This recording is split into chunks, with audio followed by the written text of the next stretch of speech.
2006, Bethesda Game Studios released The Elder Scrolls IV: Oblivion, a game that would build on the bones of Morrowind and touch the hearts of millions.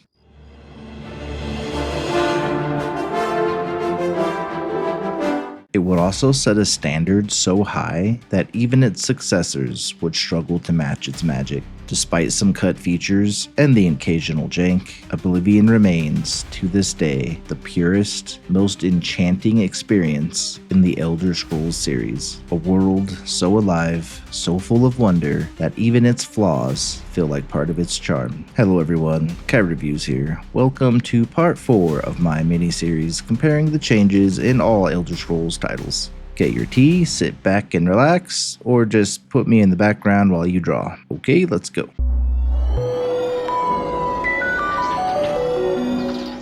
From the moment you step out of the Imperial prison sewers, Oblivion doesn't just invite you into its world, it swallows you whole. The Radiant AI system, revolutionary for its time, gave every NPC a schedule, desires, and even petty grudges. Though past entries in the series had this, it was nowhere even close to this good. Guards would arrest thieves, shopkeepers would close up at night, and villagers would gossip about everything from Daedric cults to the latest arena champion. Well met. Good afternoon. The Tiber Septim Hotel is a nice The news place. from Anvil is terrible. Not cheap, Have though. you heard about the attack of the I can't imagine that there's a finer establishment in the entire city. Sure, the voice acting repetition is meme-worthy, Stop! You violated the law. but it added to the game's personality. No other Elder Scrolls game since has made its world feel so lived in. Skyrim's NPCs, more polished but less dynamic. Morrowind's deeper dialogue, but static. Oblivion struck the perfect balance.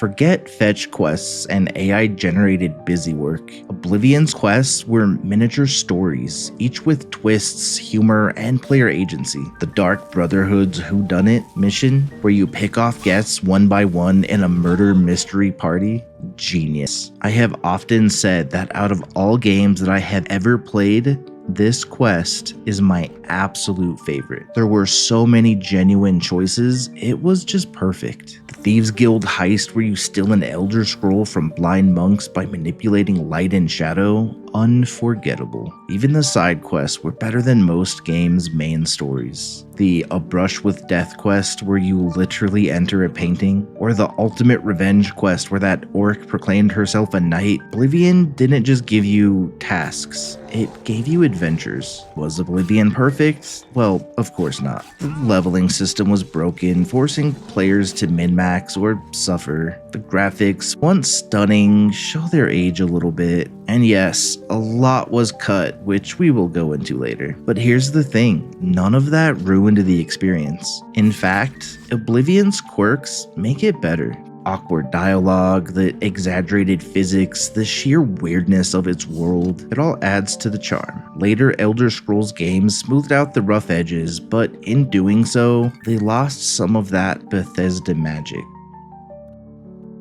Before Oblivion, open-world RPGs were either ultra-hardcore like Morrowind, or simplistic action games. Oblivion bridged the gap, hardcore enough for veterans, but accessible enough to bring in millions of new fans. It introduced physics-based gameplay, fully voiced NPCs, and a seamless world with snow, mountains, swamps, all without a loading screen. It wasn't just a game, it was an epic journey, a life inside a game. And while later entries refined its systems, none have matched its sense of discovery. Skyrim's world was bigger, but it never felt as alive. Morrowind's lore was deeper, but its world was harsher to explore. Oblivion was the sweet spot, a fantasy playground where anything felt possible and every step was enjoyable. So why, after all these years, is Oblivion still the best? Because it dared to be different. It wasn't afraid to be silly or broken or ambitious to a fault. It was a game where you could be a wizard, a thief, a knight, or a lunatic who collects cheese wheels and the world reacted to your choices. No other Elder Scrolls game has matched its sense of fun. No other game lets you break reality so gloriously. And no other entries make you feel like you're truly part of its world, flaws and all. Oblivion wasn't just a game, it was an experience, a memory, a world we lived in, and even now,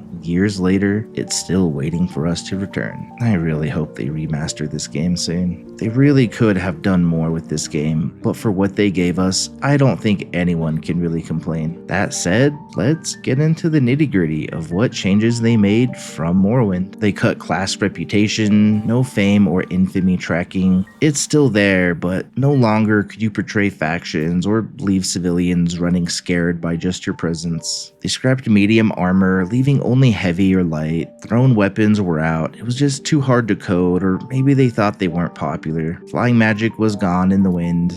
Ha, get it? Cause like flying and wind and okay, moving on. The deep, intricate dialogue where you had to talk to an NPC to learn about them or what secrets they might have, gone. Oblivion introduced generic lines and responses and quest-locked conversations. Oblivion's loot mostly leveled with the player, even the unique items you would find. Morrowind, you had to have skills to advance in factions. Wanted to be the master of the Mages Guild? Well, you'd better be a good mage. Oblivion, you really didn't need any of that. Wanted to be the leader of the Fighters Guilds? You never even needed to wear armor or a weapon. Oblivion had better alchemy, and looting the ingredients was an improvement, sure, but the game-breaking systems like the Fortify Intelligence exploit was gone. Morrowind took you to another world. Giant mushrooms, alien biomes, and creatures that looked so far out of this world, all we needed was a gun to call it science fiction. But Oblivion was far more generic fantasy. Morrowind also let you ignore the main quest completely. In Oblivion, you can, but the world changes as you continue through it, which makes it just worth it to do, even if you skip all of the dialogue. Morrowind let you level your skills and attributes pretty much however you wanted. Your one character could eventually do everything if you wanted to play like that. Oblivion introduced attribute modifiers and harder difficulty scaling, which almost forced the player to min-max and go with a build. Behold,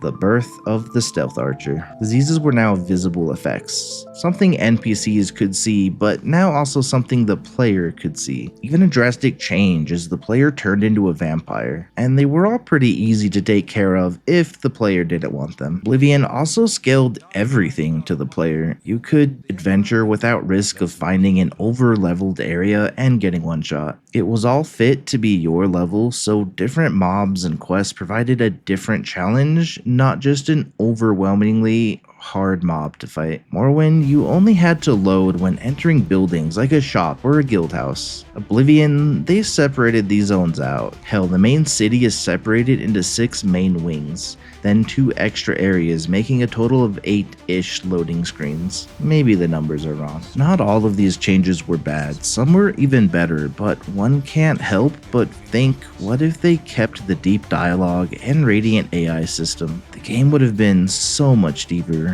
But then again, what if someone gave me a Bitcoin? What ifs don't matter because, well, they didn't do it. Sad days for gamers everywhere. Now, let's go over why they cut some of these features. Well, this game was launching on the Xbox 360 as well as PC. It was a launch title, and because of that, it had to be good. This was 2006, and Halo was kind of taking over the gaming scene, and Xbox was spearheading an exclusive war. But, like most consoles at the time, they were just not as strong as PCs. On top of wanting to appear to a more mainstream, action-focused gaming experience, the RPG mechanics were not really seen as a worthwhile investment. Deeper dialogue was scrapped because now everything was fully voice acted. Every line, every quest, every NPC reaction. It was just easier to make a simplified dialogue system. Things like levitation magic was gone simply because of area redesigns. fans. Morrowind's areas were all on one big map, separated by loading areas, not screens. But as the player flew around, it felt like one big world. Oblivion introduced the seamless system, which was a loading screen. In order to walk to the Imperial Tower, like I mentioned earlier, you had to enter from the open world area, seeing your first loading screen, then a second loading screen to hit the right district, maybe a third loading screen to change districts, then a fourth loading screen to enter the district, then finally a fifth when you finally enter the tower yourself. You get it. But they couldn't figure out how to delete the loading screens. So to keep people out of restricted areas, they just removed flying. To sum it up, they cut features they considered were too hardcore to implement things more friendly to the everyday gamer. They were able to keep the feel of a RPG-heavy, story-based game, while also inviting a new, younger audience that wanted more action and flashy effects. Though many fans of the series grumbled and chose to stick with Morrowind mods. Oblivion was a huge success. They sold 3 million copies their first year. They broke through the ceiling that Morrowind had set and just kept rising, reaching a total of 6 million sold by 2010. They won Game of the Year and did a repackaged edition, bringing in even more fans. They were the talk of every gamer who liked RPGs, even a little. Starting as a humble company making crappy Terminator games to 2006. This was it. They had done it. They were a worldwide success. And Todd Howard was the one everyone contributed the success to. But there was a problem. ZeniMax, the owner of Bethesda, demanded more money, as big corporations do. So, what did Todd do? Well, they had already planned a Fallout 3 after buying the rights a few years prior. Now it took center stage as they poured all of their resources into it. They thought they were the top of RPGs. If they just mimicked Oblivion's style with another franchise, it too would be an instant success. And, well, they weren't wrong, mostly. I won't get too much into Fallout 3 here, but it was a bag of mixed nuts with some acorns. Some people liked it, some didn't. It definitely changed the formula for Fallout games going forward, but the lack of RPG mechanics really left a lot of people disappointed. For the next Fallout game, they didn't even make it. They hired another studio, Obsidian Entertainment, to make New Vegas for them. The funny thing is, now that is considered the best Fallout game in 2025. But why didn't they just make New Vegas? Were they afraid to mess it up? Well, no, they were busy. Game development has changed over the years. Games take longer and even longer to make. Because of this, the next installment of The Elder Scrolls took quite a while, but they were working on it. But first they had to pump out some DLC for Oblivion and Fallout 3. I'm sure I don't need to go over the infamous horse armor debacle. It was at this point I feel like we started to see some cracks form. Bethesda wasn't as ironclad as they used to be. Fallout 3 missed for a lot of RPG fans, and the DLCs were fun, but for the most part, they were just not rememberable. Same with the Oblivion DLC. It was just okay. Shivering Isles was fun, but then you just move on. But not to worry, because finally, 2011, one of the most hyped games of the decade was coming out, just in time for the holidays. The Elder Scrolls V Skyrim. As that will be part 5, I will end the video here. Thank you for watching, and see you in the next one.